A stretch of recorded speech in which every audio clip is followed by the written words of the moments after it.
It is overtime here again at Old Favorite Friday. We continue to talk about incredible classic beers and give them the respect and love that they so desperately deserve. And I'm here with Joel. He is from Niche Brands, a distribution company up in New York, and he is the operational manager, the sales manager for that company. And we may be doing a little business here in the future. So if you're in that area in New York, just keep a lookout for it. But when we were talking about this, we were talking about some great beers that we both loved. And he knew about the Old Favorite Friday series. He wanted to get involved in it. I said, "What beer do you want to do?" First beer you said, I think, was Sweet Baby Jesus by Duclaw. And this is a beer that I know well. I've had it many times. I don't know a lot about Duclaw. This is, I'll be honest with you, the only Duclaw beer I've ever had, strangely enough. But I know my brother-in-law loves this beer. It's always at his house. It's a great porter, chocolate peanut butter porter. But I said enough about it. This is the beer that you picked out. Tell me why you love this beer so much. I mean, this beer is just a classic. It's one of the first adjunct dark beers that I've ever had. Without being overly sweet, it still has a beer vibe to it. Sure. It still has that classic roasted malt porter vibe with the aromas just beaming of fresh creamy peanut butter. But the fun part about this beer is it actually has no peanuts. So if you do have a nut allergy, you can actually enjoy this beer. It's what brewing geniuses have done around the entire states and world, is take different malt builds and kind of make them taste like different flavors. So this beer actually has chocolate malt, Munich malt, and a little vanilla. From what I remember, it had caramel back in the day. I think it has Munich now, chocolate malt, and a little vanilla to kind of bring that essence of peanut butter. And the chocolate malt really, really shines through. It's just an incredible beer. It's an entry-level beer. It's a beer that's super accessible that you can find all around the States. And it's just a classic. I feel like it set the tone for adjuncts. So one of the things, if you've watched enough of our videos, or hopefully you guys have watched enough of our videos, you'll know that what I rail against all the time is just adjuncts for adjunct's sake. Oversweet, under attenuated. It just tastes like one thing. It's one note. You go back, you're like, okay, I got it. I got 1 ounce. That's all I need. This is exactly what we're talking about. This is balanced. It is a porter first. It has those chocolate notes. It has the peanut butter notes, but it's not over the top. Neither one of those flavors dominate. And you've got roasted malt, you've got bitterness in there, right? That balances all those flavors out. And it's a beer first and an adjunct beer second. And I wish that more breweries were leaning hard into this, because this is like you said, this is crafting. This is trying to figure out the flavor profile you want and working backwards to find out how to do it in a sensible and well-balanced way. Absolutely. It's not hiding behind those, a lot of these new breweries that make these adjuncts. It's super vanilla. It's super creamy. There's no carb. There's no malt presence.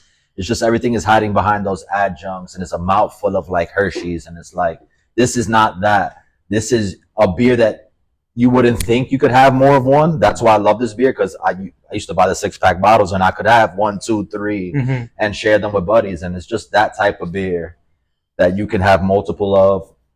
You can have it at a barbecue. It has a moderate alcohol, which is good. Yeah, I think 6.2 yeah, on this it one. Goes perfect with, I don't know, dark meats, all type of barbecue foods, and even, grilled chicken if you want. It depends how you want to play with pairings. But the classic with porters and stouts, a lot of times you talk about barbecued meat, smoked meats and stuff like that. Because it's got these chocolate and peanut butter notes to it that aren't dominant, I like the idea of doing a mole rub on pork, something like that accentuates the chocolate flavor. Or you kind of go in the opposite direction, do something like a penne and curry that plays into some of those savory flavors, but also has the peanuts, right? That in there that can kind of be the peanut flavor. So you can go either one of those directions. I think it works really, really well.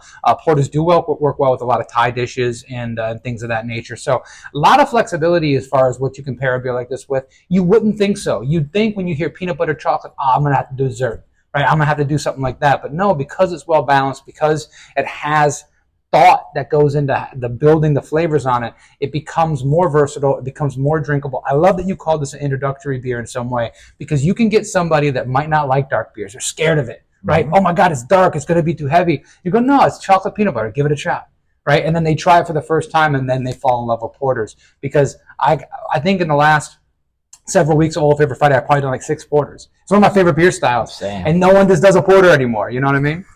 Yeah.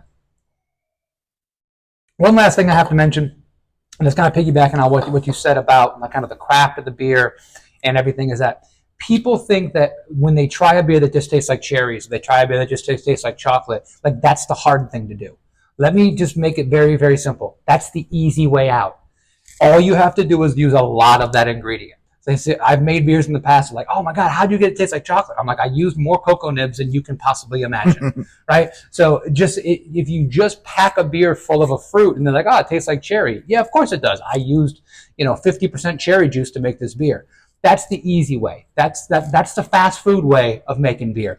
This is making beer with thought, with process, and trying to make every single ingredient build on the other one to give you different flavors. So I really appreciate it. This is a beer that I've always enjoyed, but because Duclaw is not a brewery that is well distributed down in South Florida, I just don't get a chance to try the beers very often other than Sweet Baby Jesus. So I really, really appreciate you coming in and doing that. I hope you guys will continue to poke around the YouTube channel, see the other conversation we're having about these beers. Give us a suggestion. We'd love to hear what you guys want us to drink for Old Favorite Friday next time. Joel, thanks a lot, man. Cheers, brother. Cheers.